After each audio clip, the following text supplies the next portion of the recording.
Okay, I'm documenting my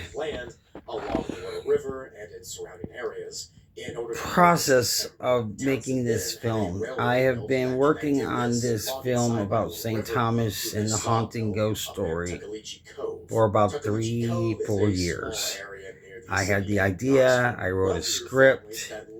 It was a short story. It wasn't good enough. I started getting researching more into it and how spooky the whole idea is and how unique it is. No one knows the story about this place, and there's so many things that I find that are just very questionable, like how these poor people were forced out of their homes. They got paid the least amount of money for their property. They were so behind the times. They didn't even have electricity in their homes, but everyone else had electricity. They would lay down in the irrigation ditches and get the cold water on them when they wanted to cool down during the 100-something degree heats in Nevada. The families would sleep in beds and cots that they would bring in from the inside outside so they get the cool air during the summer months. It's just crazy.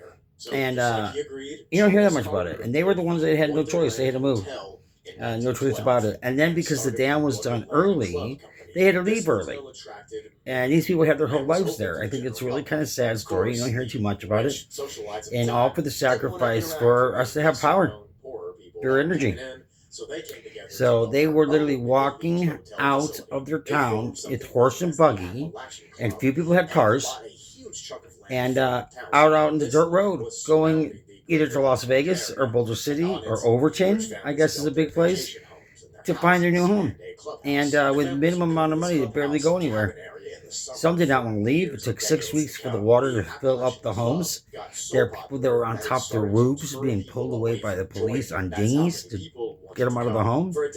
And it's kind of interesting. So that basis right there, and the idea was underneath the water for so long. How the town, the houses, they chained the doors shut so they wouldn't explode or become debris in the new Lake Mead.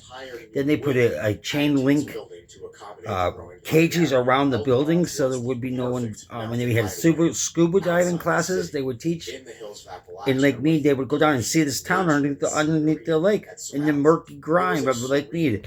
That's what it's actually the first thing when I heard that. Oh, that's a ghost story. That's scary.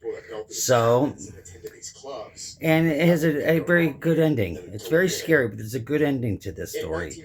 That this little girl who was meant to be a saint and save the world, and her mission was cut short by the devil and his evil wings, her spirit still lives. And that she's been here this whole time.